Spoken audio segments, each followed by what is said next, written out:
10장 38절에서 42절 말씀입니다. 누가복음 10장 38절에서 42절에 기록된 하나님의 말씀입니다. 제가 받들어 읽겠습니다. 마지막 절은 같이 읽겠습니다. 그들이 길 갈 때에 예수께서 한 마을에 들어가심에 마르다라 이름하는 한 여자가 자기 집으로 영접하더라. 그에게 마리아라 하는 동생이 있어 주의 발치에 앉아 그의 말씀을 듣더니 마르다는 준비하는 일이 많아 마음이 분주한지라 예수께 나아가 이르되 주여, 내 동생이 나 혼자 일하게 두는 것을 생각하지 아니하시나이까. 그를 명하사 나를 도와주라 하소서. 주께서 대답하여 이르시되 마르다야 마르다야, 네가 많은 일로 염려하고 근심하나. 같이 읽겠습니다. 몇 가지만 하든지 혹은 한 가지만이라도 족하니라. 마리아는 이 좋은 편을 택하였으니 빼앗기지 아니하리라 하시니라. 아멘. 이 시간 우리 강사 목사님은 노진준 목사님이십니다. 30년 이상 이민교회에서 사역하신 분으로 최근에 은퇴하셔서 사실 사역하실 때보다 더 바쁜 그런 시간을 보내고 계시는 분입니다. 저는 개인적으로 노 목사님을 조금 알고 있습니다. 노 목사님 전혀 저를 모르지만 제가 설교를 좀 잘하고 싶어서 어떤 분 설교를 이렇게 들어볼까 그러다가 주변 분들이 노 목사님 설교 좋다고 강력하게 추천을 해서 저는 아주 많은 설교를 들었습니다. 그래서 목사님 저를 모르지만 저는 목사님 잘 알고 있습니다. 목사님 어떤 분이 궁금하시죠? 그러면 지역연합 부흥회로 오십시오. 이 시간 목사님 나오셔서 그리스도란 제목으로 말씀 전하시겠습니다. 많은 은혜 받으시기 바랍니다.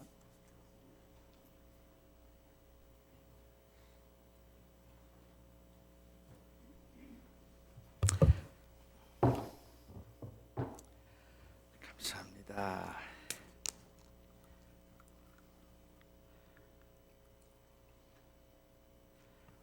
여러분들 만나 뵐 수 있어서 참 좋고 고맙습니다.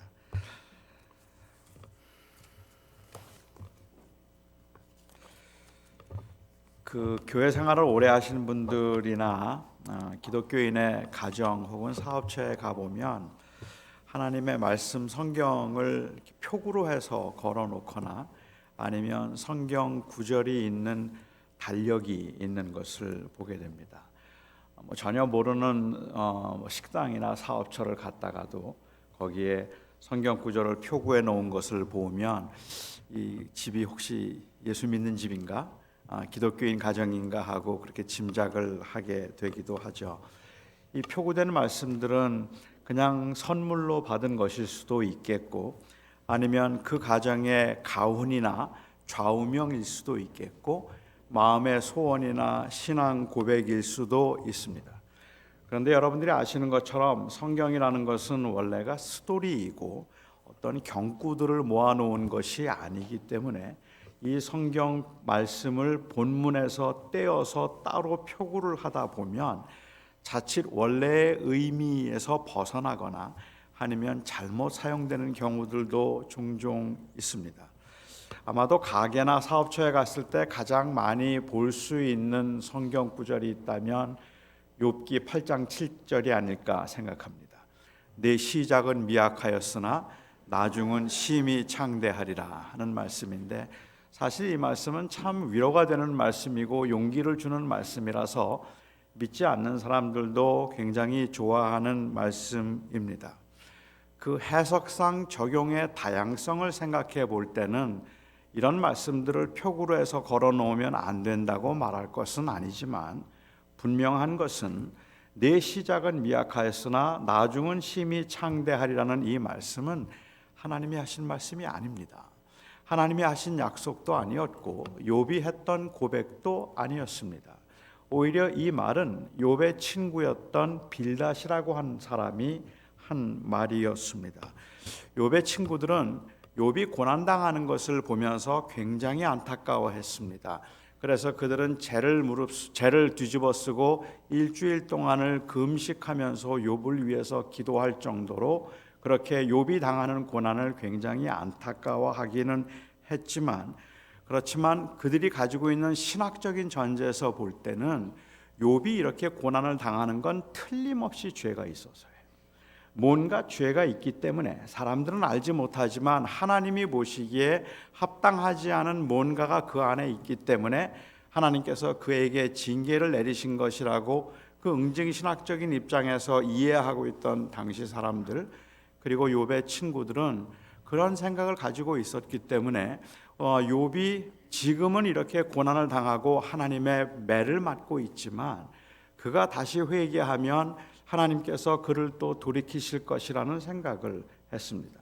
그래서 그를 위로하기 위해서 욥의 친구들이 욥에게 10명의 자녀를 다 잃어버리고 상심하고 있던 그 욥을 찾아와서 안타까워서 그와 함께 울면서 그에게 했던 말은, 내가 회개하면 하나님이 너를 다시 회복시켜 주실 수도 있겠다.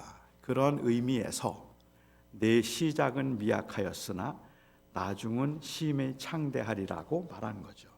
그러니까 이 말의 배경은 어떤 보면 기복적인 의미에서 고난은 다 죄로 인한 것인데 그 죄를 회개하면 하나님이 다시 복을 줄지도 모른다고 회개를 촉구하고 있는 그러한 내용이었던 겁니다.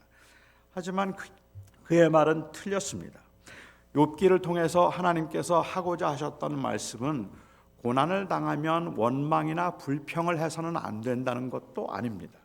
만약에 고난 중에 불평이나 원망을 하지 않도록 하기 위해서 고난당한 분들에게 욥기를 읽어보라고 한다면, 그러면 욥기를 읽어보라고 말씀하지 마시고 욥기 2장까지만 읽어보라고 말씀하시는 게 맞습니다. 3장부터는 욥이 원망을 하기 때문에 그래요. 욥기의 주제는 고난 중에 원망을 하면 안 된다거나 아니면 지금은 고난을 당하지만 하나님께서 복을 주셔서 그를 형통하게 하실 것이라는 것이 욥기의 주제가 아닙니다. 오히려 욥기의 주제는 의인들도 고난을 당한다 하는 것입니다. 우리가 이 땅에서는 이유 없이 알지 못하는 그 고난들을 의인들도 당한다는 것이고, 그리고 그 고난 중에 애타게 찾았던 하나님의 임재, 그 임재를 찾았던 욥에게 고난 가운데도 하나님께서는 그와 함께 하셨다는 사실, 그러니까는 비록 고난을 당하고 있지만 그 고난에도 하나님의 계획과 원하심이 있었던 것이라서 하나님은 고난 가운데도 욥과 언제나 함께 하셨다는 것을 말하기 위해서이죠. 그래서 욥기의 클라이맥스는 사실 38장에 하나님께서 임재를 보여주심으로 하나님이 바로 그의 욥의 인생을 주관하고 계시는 분이라는 것을 말해준 것, 그것이 바로 욥기의 주제였다는 말입니다.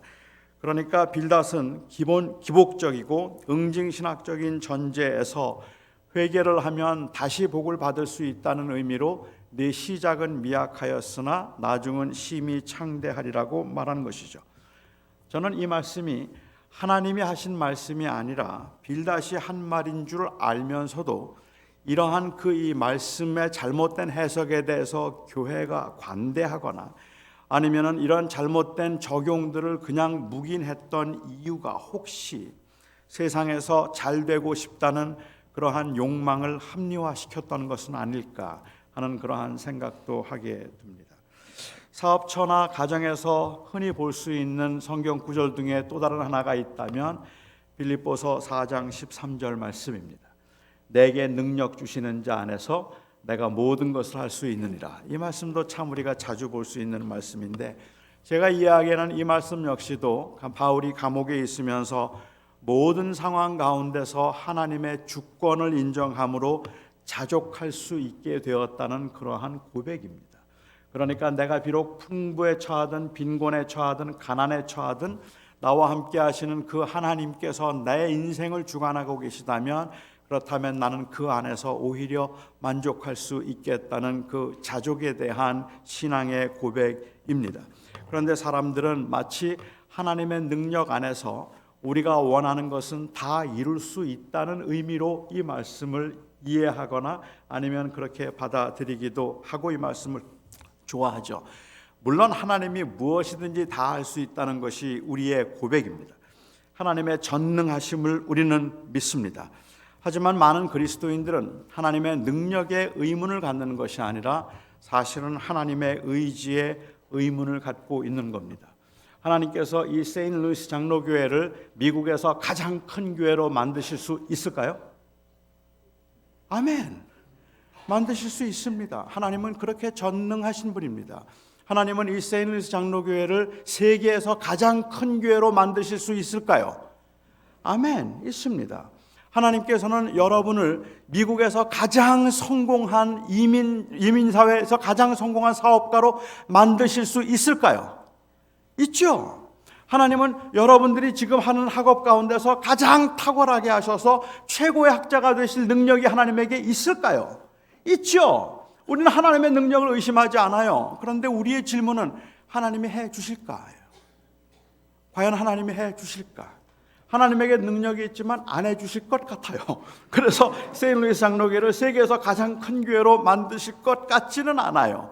우리는 하나님의 능력을 의심하고 있는 것이 아니라 하나님의 원하심이 무엇일까를 우리는 고민하고 의심하고 있다는 말입니다.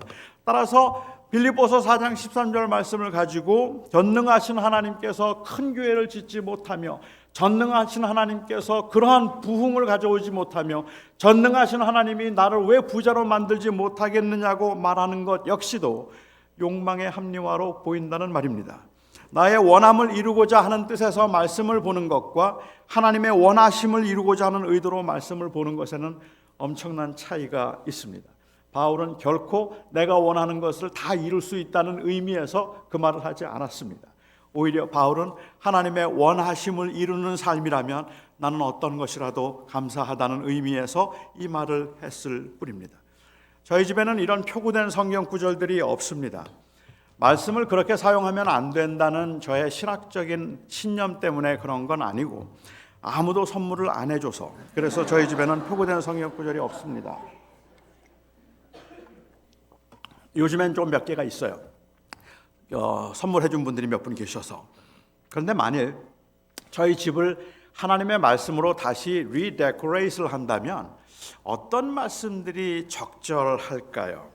저는 우선 침실에는 제가 눈을 딱 떴을 때 그 보이는 벽 쪽에는 시편 127편 2절 말씀을 제가 걸어 놓겠습니다. 여호와께서는 그 사랑하는 자에게 잠을 주신다. 이 말씀을 제가 거기에 걸어 놓고 아침에 자기 전에 자고 나서 묵상을 할 것 같아요. 그리고 제 아내가 눈을 딱 떴을 때 보이는 곳 거기에는 잠언에 있는 말씀 24장 33절 말씀을 제가 거기에 걸어 놓겠습니다. 내가 좀 더 자자, 좀 더 졸자, 좀 더 눕자 하면 빈궁이 도적같이 임하리라. 그래서 저는 제가 눈을 뜨고 여호와께서 사랑하는 자에게 잠을 주신다는 말씀을 묵상하고 제 아내는 내가 좀 더 졸자 하면 빈궁이 임하리라 하는 그 말씀을 묵상하도록 하는 거죠. 식당에는 어떤 말씀이 어울릴까요? 제가 마주보는 벽에는 디모데전서 4장 3절 말씀 괜찮습니다. 모든 음식은 하나님이 주신 바니 감사함으로 받으면 버릴 게 없느니라. 너무 좋은 말씀일 것 같아요. 그리고 제 아내가 마주보는 벽에는 마태복음 4장 4절이 괜찮겠죠. 사람이 떡으로만 살 것이 아니요 하나님의 입으로 나오는 말씀으로 살 것이니라. 그리고 저희 아이들의 방에는 잠언 13장 1절이 좋습니다. 지혜로운 아들은 아비의 훈계를 듣느니라. 이 말씀을 아이들은 늘 묵상하도록 하고 빌립보서 3장 8절 말씀을 화장실에 걸어 놓겠습니다. 내가 그를 위하여 모든 것을 잃어버리고 배설물로 여김은 그리스도를 얻고자 함이라. 자, 그러면 주방에는 어떤 말씀을 걸어 놓을까요? 어떤 말씀이 주방에 제일 잘 어울리겠습니까? 제가 여러 교회를 다녀보면서 특히 큰 교회들을 가보면 이 주방에 가장 많이 걸려 있는 하나님의 성경 말씀이 누가복음 16장 10절 말씀입니다. 누가복음 16장 10절 내가 지극히 작은 것에 불의하면 큰 것에도 불의하고 지극히 작은 것에 충성되면 큰 것에도 충성되리라. 내가 지극히 작은 것에 충성되면 큰 것에도 충성되고 지극히 작은 것에 불의하면 이 큰 것에도 불의하니라 하는 이 말씀이죠. 이 말씀이 왜 주방에 특별히 많이 걸려 있을까? 제가 짐작하기에는 아마도 주방에서 하는 일들, 설거지 또는 청소, 밥하는 일 이런 것들은 모두가 다 작은 일이라고 하는 그 의식 때문에 그런 것 같고 사람들이 그렇게 의식하기 때문에 이 말씀이 걸려 있는 것 같다는 생각이 들어요. 주방에서 하는 일들은 청소하고 음식 만들고 서브하는 일들은 다 작은 일이고, 그리고 선교, 전도, 봉사, 이 설교 이런 것들은 큰 일이라는 이원화된 사고가 있기 때문에 그렇다는 생각을 하게 됩니다. 성경을 공부하고 제자 훈련을 하고 예배를 하는 일들은 모두가 다 중요하고 귀한 일이고, 그 외의 일상적인 일들은 다 부수적인 일이거나 아니면 세컨더리한 일이라고 하는 이 이원화된 생각이 은연중에 사람들의 마음속에 있습니다. 제 아내가 별로 좋아하지 않는 단어가 내조라는 단어입니다. 그래서 교회에서 혹시 누구라도 제 아내에게 목사님 내조 잘하세요 그러면 그날 저는 밥을 못 먹든지 아니면 그날 굉장히 시달리든지 둘 중에 하나인데, 제 아내는 그 말 자체에 대한 불만을 갖는 것이 아니라 어쩌면 그 말에 내포되어 있는 그 의식에 대한 불만이겠다 하는 생각이 들어요. 다시 말하면 저는 목사로서 설교와 그리고 목회라는 아주 크고 중요한 일을 하고 있는데, 그 일을 잘할 수 있도록 하기 위해서는 사소한 일에 신경을 쓰지 않도록 해 주어야 하고, 그래서 사소한 일에 신경을 쓰지 않도록 집안에서 설거지, 빨래, 아이들 숙제 봐주는 걸 잘해서 남편이 밖에 나가서 크고 훌륭한 일을 잘할 수 있게 해달라는 의미에서 내조란 말을 사용해서 본인의 위치는 결국은 제가 해야 되는 그 중요한 일을 도와주는 보조적인 역할이라는 생각이 못마땅하기 때문에, 그래서 제 아내가 불편한 것 같아요. 그러니까 사실은 부엌에 사는 일, 자녀를 돌보는 일, 가사 모든 활동들도 거룩한 일이고 귀한 일이라고 말해주면 좋겠는데, 이건 다 중요한 일이 아니지만 중요한 일을 목사가 밖에 나가서 잘할 수 있도록 도와주어야 한다는 의미에서 내조라는 말을 쓰고 있다면 이것은 틀림없는 이원화라고 보아야 할 겁니다. 사람들이 이런 인식을 갖도록 하는데 결정적인 영향을 준 사건이 있다면 제가 생각하기에는 오늘 본문의 사건이 아닐까 생각합니다. 오늘 본문의 사건을 보면 예수님께서는 주방에서 일하던 마르다보다는 주님의 말씀을 듣고 있던 마리아를 더 칭찬하신 것처럼 보이기 때문에 그렇습니다.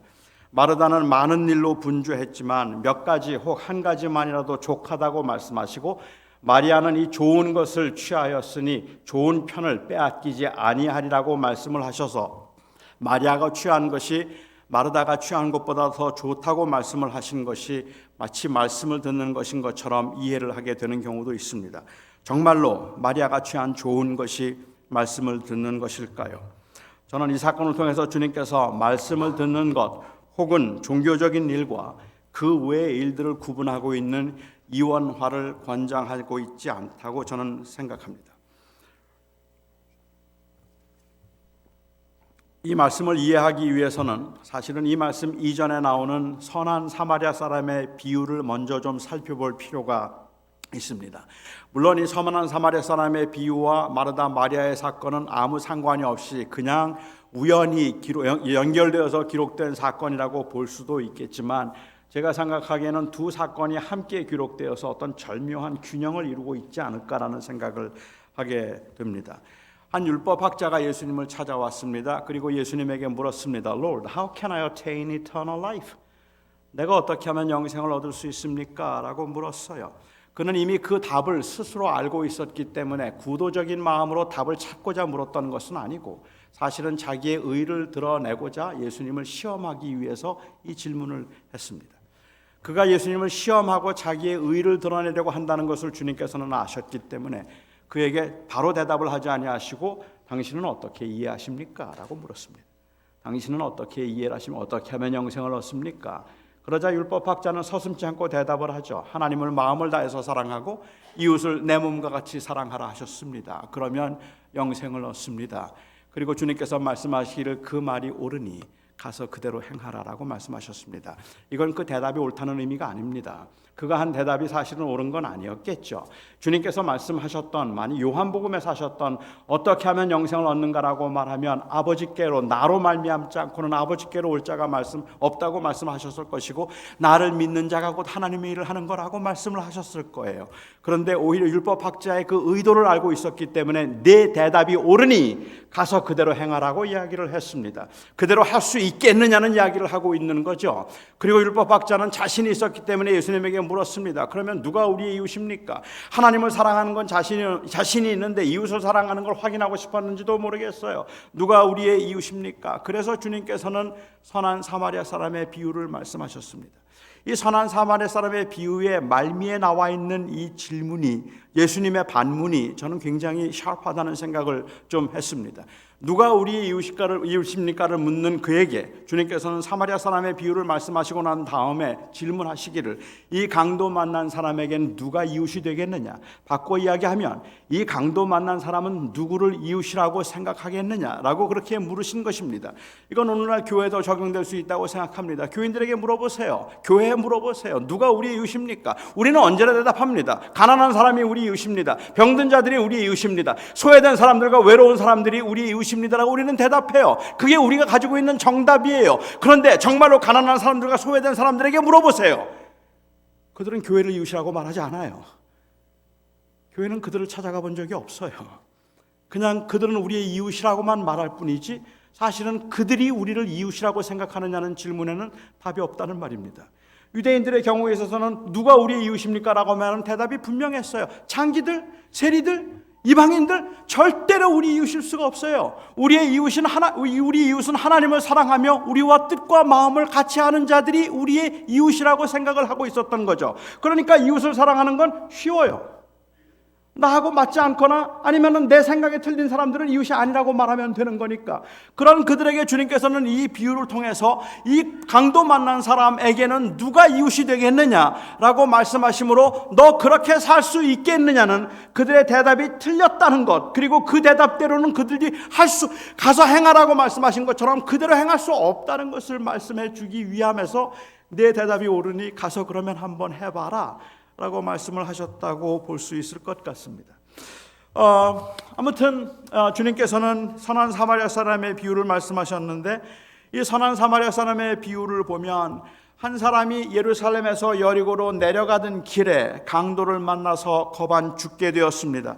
본문에는 이 강도 만난 사람이 누구인가는 밝히지 않고 있습니다. 주님의 의도를 생각해 볼 때는 사마리아 사람이라기보다는 유대인이라고 보는 게 더 맞을 것 같아요.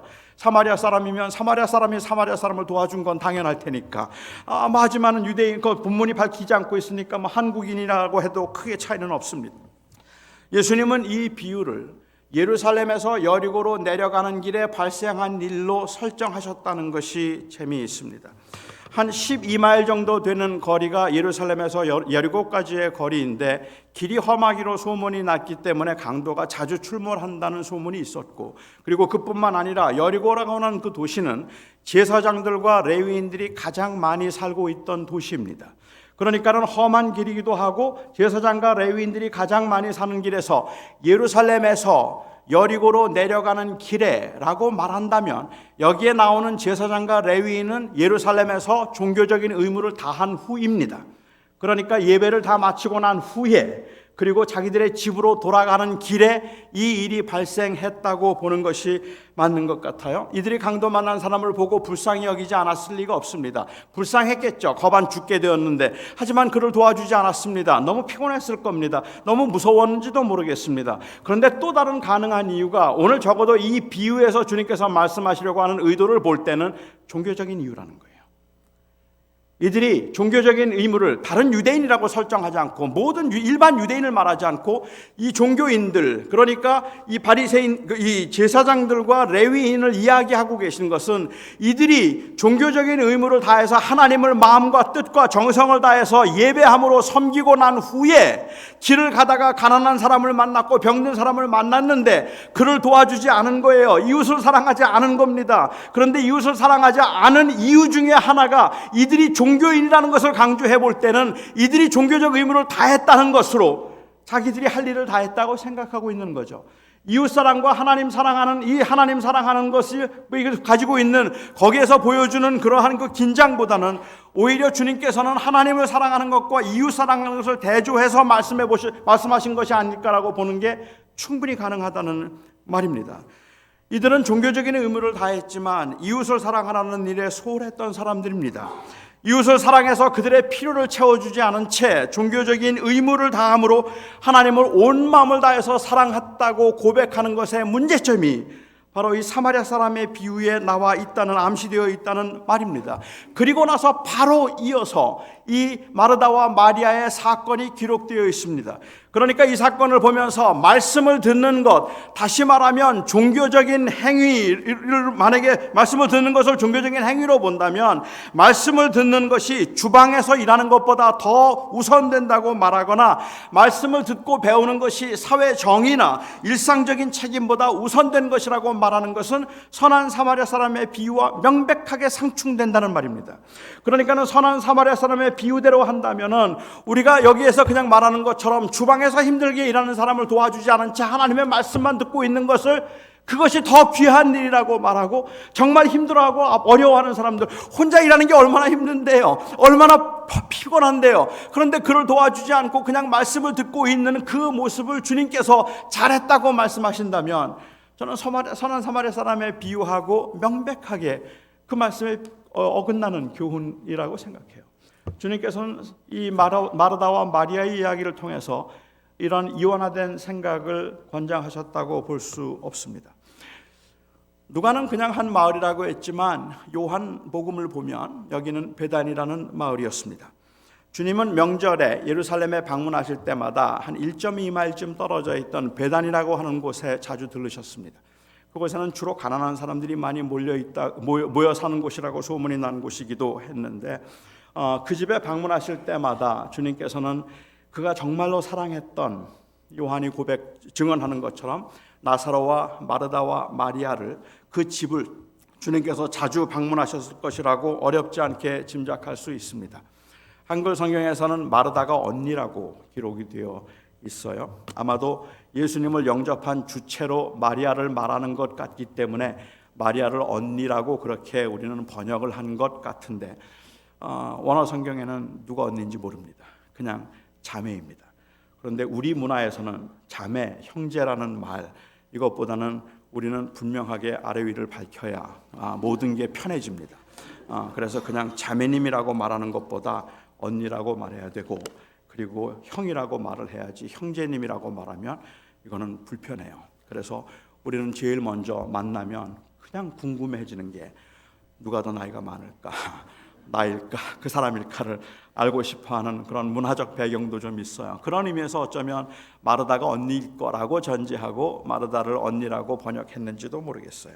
저는 마르다가 언니였다고 전제하고, 그리고 예수님께서 이번 방문 때도 자기 집에 오실 것을 알고 있었다고 전제하고 한번 스토리를 각색해 보도록 하겠습니다. 마르다와 마리아는 주님께서 이번에 예루살렘에 방문하셨을 때도 이번에 오실 때도 자기 집에 방문한다는 것을 소식을 들었습니다. 너무 설레었고 너무 기뻤습니다. 너무 좋아서, 주님이 오실 것을 생각하니까 너무 좋아서 이 자매가 서로 의논을 했을 것 같아요. 이번에 주님 오시면 뭐 해드릴까?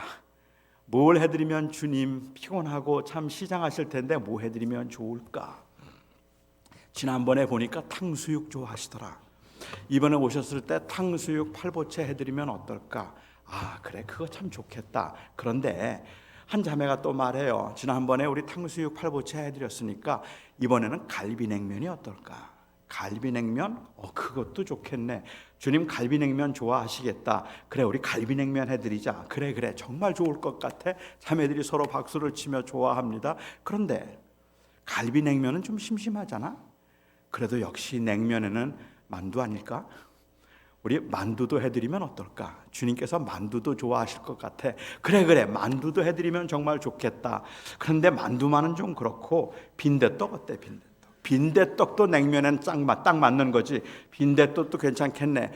자매들이 서로 의논하면서 주님께 한 가지라도 더 잘해드리고 싶은 마음에 뭘 해드릴까를 생각하다가 갈비 냉면에 빈대떡에 그리고 만두에 나물 몇 가지 해드리면 그러면 될 것 같아. 그래, 그러자. 설레는 마음으로 그렇게 준비를 하고 그렇게 계획을 세웠습니다. 그런데 여러분, 예수님을 초청하는 건 그렇게 쉬운 일이 아닙니다. 예수님을 한 번 식사에 초대하면 기본으로 따라오는 남자가 12명입니다. 그래서 이 언제나 잔치가 될 수밖에는 없어요. 그냥 몇 사람 불러서 먹는 게 아니에요.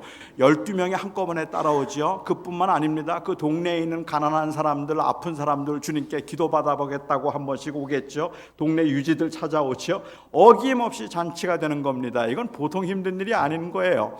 주님께서 드디어 오셨습니다. 이번에도 어김없이 식성 좋은 12명의 남자를 데리고 주님께서 집으로 들어오십니다. 집으로 들어오자마자 마르다의 마음이 분주해지기 시작했어요. 주님 오셨다. 빨리 맛있는 거 해드려야 되겠다. 주님 시장하실 텐데 어서 맛있는 거 해드리자. 열심히 여기저기 뛰어다니면서 음식을 준비합니다. 음식을 장만하고 잔치를 해보신 분들 아시겠지만 이 잔치 음식은 아무리 미리미리 준비를 해도 손님이 오면 바빠지는 법입니다. 뭐 전을 미리 부쳐 놓겠습니까? 아니면 국을 미리 끓여 놓겠습니까? 주님이 오시자마자 마르다가 바빠지기 시작했어요. 정신이 없습니다. 주님을 생각하면 생각할수록 더 마음이 초조해지는 거예요. 열심히 음식을 장만하고 음식을 준비하기는 했지만 주님 빨리 맛있는 거 해드리자고 이리저리 뛰어다니라고 막 땀을 뻘뻘 흘리면서 준비가 안 돼서 쩔쩔매는데 마리아가 안 보여요. 마리아 어디 간 거야? 마리아 도대체 이 바쁜데 마리아는 뭐 하고 있는 거야? 찾아보았더니 마리아가 주님 발 앞에서 턱을 개고 말씀을 듣고 있는 거예요. 마리아가 처음에는 마르다가 처음엔 마리아를 찾아보았겠죠. 그리고 아마도 제가 짐작할 때는 옆에서 막 손을 흔들어서 마리아하고 눈이 마주쳤을 겁니다. 빨리 나오라고. 지금 너무 바쁘니까 빨리 좀 나오라고. 그렇게 빨리 나오라고 했더니 마리아가 마르다를 쳐다보고 난 다음에 그 다음엔 본 척도 하잖아요. 여전히 주님만 보고 있어요. 말씀을 듣고 있습니다. 그 다음부터는 옆에서 계속 흔들고 춤을 춰도 마리아는 마르다를 안 봐요. 그냥 주님만 보고 말씀을 듣고 있습니다. 나중에 마르다가 너무너무 화가 났어요. 너무너무 화가 나서 주님을 찾아가죠. 그리고 주님에게 항의를 비슷하게 합니다. 이때는 아마도 주님께 불평이 좀 생겼던 것 같아요. 주님도 아신다고 생각했을 테니까 항의를 하기 시작합니다. 주님, 나 혼자 일하는 것을 내 동생이 그냥 두는 걸 생각지 아니하시나이까? 내 동생이 나 혼자 일하게 두는 것을 생각지 아니하시나이까? 내 동생에게 명하여 나를 도우라 하소서라고 주님 앞에 강력하게 항의를 합니다. 이때 마르다는 뭘 기대했을까요? 마르다가 기대했던 주님의 반응, 여러분들이 알고 있고 제가 알고 있는 주님의 그동안의 가르침을 생각해 볼 때 어떤 반응이 합당하겠습니까? 당연히 마리아에게 말씀을 하셔야죠. 마리아야, 지금 저 언니 저렇게 바쁘고 피곤한데 저렇게 일하느라고 애를 쓰고 있는데 너 혼자 얌체처럼 이렇게 편안한 데 앉아서 말씀을 듣고 있으면 되겠니? 너도 나가서 언니를 도와주는 게 맞지 않을까? 주님께서 그렇게 말씀을 하시는 게 맞죠. 말씀을 듣는 것보다 행함이 중요하니라. 그러니까 이렇게 들으려고만 하지 말고 나가서 사랑을 실천해. 그게 바로 진정한 제자야. 이게 주님답지 않겠습니까? 아니 조금 더 양보하자면 주님께서 마리아야, 언니 지금 너무 바쁜 것 같으니까 내가 말씀 사모하는 건 내가 알아. 그러니까 나가서 지금은 가서 언니 좀 도와주고 이따 저녁 때 내가 너한테 따로 해줄게. 뭐 이런 걸 기대했겠죠. 그래서 마르다가 주님께 이 항의를 했는데 주님이 보이신 반응은 뜻밖이었습니다. 마르다야, 내가 너무 많은 일로 마음이 분주한 것 같다. 몇 가지만 하든지 혹 한 가지만이라도 족하니라.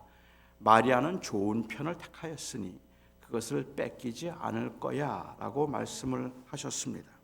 주님이 말씀하신 의도가 무엇이었을까요? 주님께서는 많은 화려하게 차려놓은, 주님을 기쁘시게 하겠다고 정성을 다해서 차려놓은 밥상이 부담스럽다는 의미일까요? 아니면 주님께서는 먹는 것보다는 말씀을 듣는 것을 더 좋아하신다는 말씀일까요? 그래서 마리아가 취한 좋은 것이 주님의 말씀을 듣는 것이었다면, 그리고 마르다가 주님의 말씀을 만일 그렇게 이해했다면 그날 주님은 점심 못 드셨습니다. 그 이후에도 주님은 계속 못 드셨을 겁니다. 마르다, 그래요 주님? 그냥 앞치마 벗어 던지고 나도 그런 말씀 듣죠 하고 말씀을 들었으면 주님 드셨을까요? 못 드셨습니다. 그런데 마르다는 주님의 말씀을 그렇게 이해하지 않았습니다. 예수님께서 마지막 유월절을 보내기 위해서 십자가에 못 박히시기 전 며칠 전에 주님은 예루살렘에 가셨다가 또 한 번 베다니에 들르십니다. 그렇게 베다니에 들르셨을 때 주님께서 이번에는 그곳에 있던 나 환자였던 시몬의 집에 초대를 받아서 시몬의 집에서 식사를 하고 계셨습니다. 여러분, 그날 마리아가 뭐 했는지 아세요? 마리아는 혁명적인 여자입니다. 사람들은 종종 이 말씀을 보면서 이 문화적인 어떤 그 차이를 우리가 이해하지 못하기 때문이겠다 싶은데, 마리아는 굉장히 명상적이고 조용하고 차분하고 말씀 안에 그냥 그렇게 말씀을 듣기를 좋아하는 사람이고, 마르다는 굉장히 활동적이고 일 중심적이었다고 그렇게 생각하는 경향이 있는 것 같아요. 근데 그건 오해입니다. 제가 이해하기에는 마리아는 정말로 such a revolutionary figure예요. 이 여자는 혁명가예요. 그 당시 여인들이 말씀을 듣는 게 허락되지 않았던 사회에서, 그 문화에서 마리아가 예수님 발 앞에서 남자들과 함께 말씀을 듣고 있었다는 것도 혁명적인 일이고, 그런 마리아를 그냥 용납하셔서 말씀을 듣게 하신 주님도 혁명가인 거예요. 그러니까는 마리아는 사실은 굉장한 당시 여인들에게는 허락되지 않았던 일들을 과감하게 하고 있는 여인이라고 봐야 되겠죠. 그날 나환자 시몬의 집에 주님께서 초대받아 가셨을 때 마리아는 또 한 번 혁명적인 일을 합니다. 마치 주님의 장사라도 준비하는 것처럼 향유병을 들고 나타났어요. 그리고는 그 향유병을 깨뜨려서 향유를 주님의 발에 향유를 부었습니다. 그리고 자기의 머리를 풀어서 머리털로 주님의 발을 닦는 거예요. 그 당시에 여인이 사람들 퍼블릭 앞에서 머리를 푼다는 것은 창녀들이 하는 일입니다. 이것은 음란한 일이고 이것은 부정한 일입니다. 용납되지 않는 일인데 마리아가 지금 그 일을 하고 있는 거예요. 엄청나지 않습니까? 그렇게 주님을 향한 사랑을 그가 고백하기 위해서, 그래서 머리를 풀어서 주님의 발에 향유를 부은 후에 머리를 풀어서 그 발을 닦고 있는 그 모습입니다. 그날 마리아가 이렇게 혁명적인 일을 할 때 마르다 뭐 하고 있었을까요? 요한복음 12장에 보면 재미있게도 마르다는 일을 하고 있었다라고 기록을 합니다. 일을 하고 있었다. 아마도 여기서 일을 했다는 말은 부엌에서, 주방에서 일을 하고 있었다는 의미일 겁니다. 음식을 만들거나 음식을 서브하는 일을 그가 그곳에서 하고 있었다는 의미이겠죠. 마르다는 도대체가 배움이 없는 여인입니까? 순종이 뭔지를 모르는 여인입니까? 그만큼 망신을 당했으면 이제는 좀 정신을 차리고 말씀을 듣던지, 아니면 주님 앞에 있었어야지 왜 또 부엌에 가서 일을 하고 있는 겁니까? 아니에요. 마르다는 주님의 말씀을 그렇게 이해하지 않았습니다. 주님이 말씀하셨던 마리아가 취한 좋은 것은 말씀을 듣는 것이 아니었습니다. 마르다가 변한 것이 있다면 여전히 그는 자기에게 주신 은사와 또 자기가 해야 될 마땅한 그 책임 때문에 주방에서 일을 하고 있기는 했지만, 이제 더 이상은 마리아가 뭘 하든지 크게 상관이 없어요. 마리아가 뭘 하든지 거기에서 향유를 깨뜨려서 발에 붓고 뭐 닦든지, 그래 도대체 나는 뭐야 이거, 이렇게 생각하는 것이 아니라 자기에게 주어진 일에서 그는 여전히 그 일을 성실하게 할 수 있었다는 겁니다. 마르다는 주님의 말씀을 듣는 것이라고 이해하지 않았기 때문에 그는 그렇게 할 수 있었다고 생각합니다. 마리아가 취한 좋은 게 뭘까요? 마리아가 취한 좋은 것, 주님께서 칭찬하셨던 마리아가 취한 좋은 것은 주님을 보는 겁니다. 주님과 함께함입니다. 주님을 보고 있는 것입니다. 마르다는 주님을 기쁘시게 하겠다고 음식 준비하느라고 굉장히 바쁘고 분주했지만 그 분주함과 바쁨 때문에 주님을 놓치고 말았어요. 이제 더 이상은 주님이 안 보여요. 누가 보이죠? 마리아만 보여요. 주님을 보고 시작한 일이었는데, 그런데 일이 너무 바쁘고 분주하면서 주님을 바라보지 못하니까 이제는 사람이 보이기 시작하는 거예요. 그래서 마리아가 보이기 시작해서 그 안에 있던 기쁨은 불평으로 바뀌었고, 그 안에 있던 그러한 그 감사한 마음과 섬기려던 마음은 오히려 짜증과 원망으로 바뀌게 되었다는 말입니다.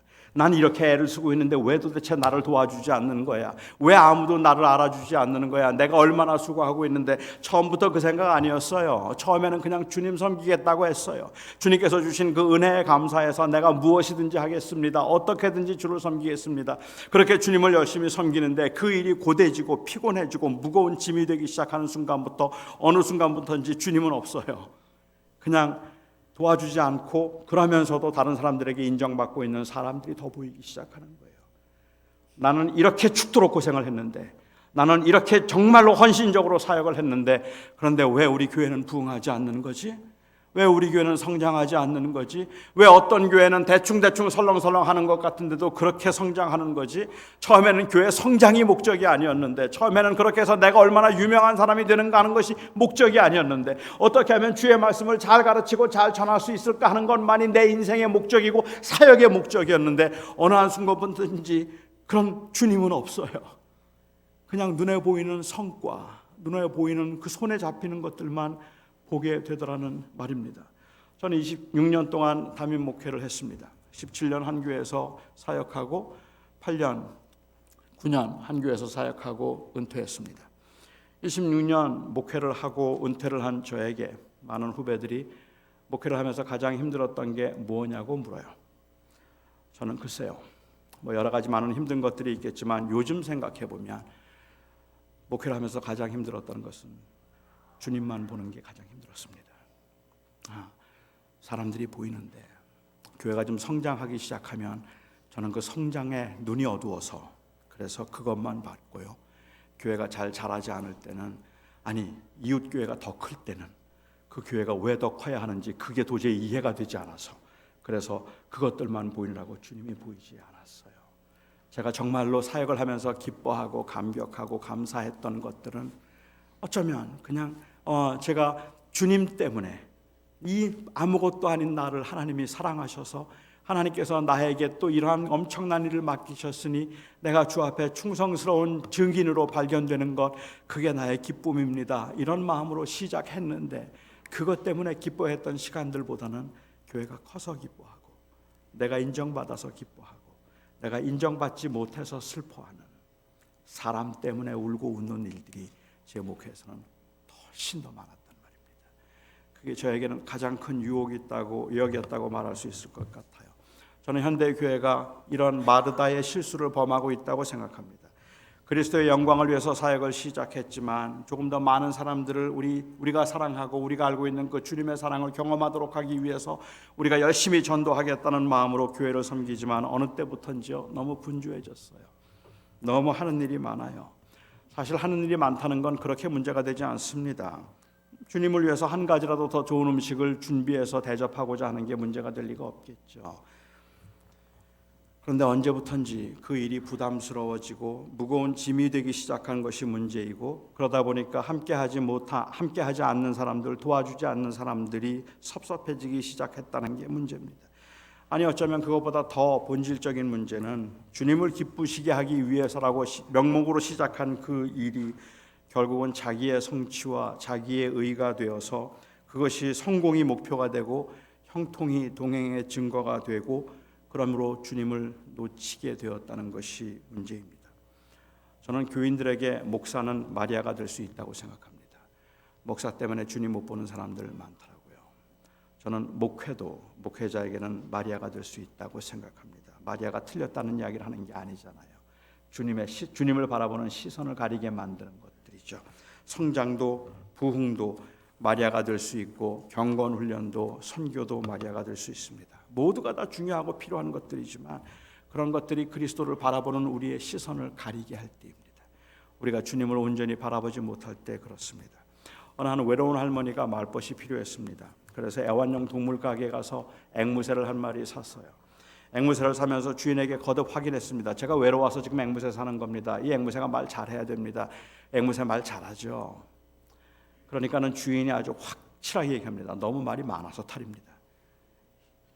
It really talks. 정말 it's a talkative. 너무 말을 많이 해서 문제입니다라고 얘기했어요.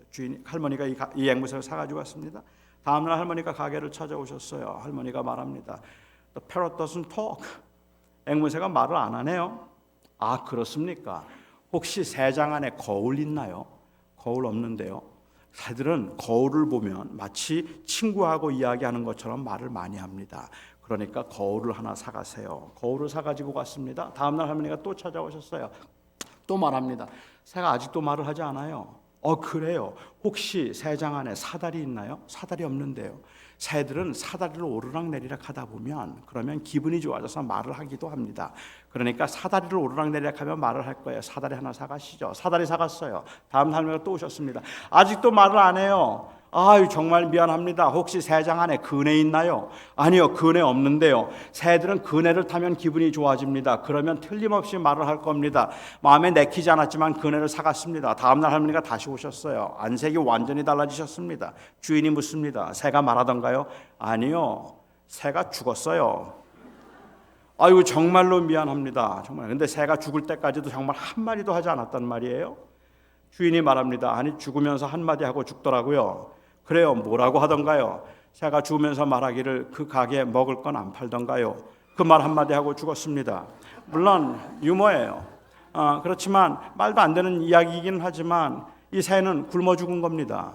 이 새가 말하도록 하기 위해서 그네 갖다 놓고 거울 갖다 놓고 사다리 갖다 놓는데 먹을 거 주는 걸 잊어버렸어요. 그래서 그만 그 말을 하도록 하기 위해서 그렇게 열심히 애를 쓰다가 그냥 죽었단 말입니다.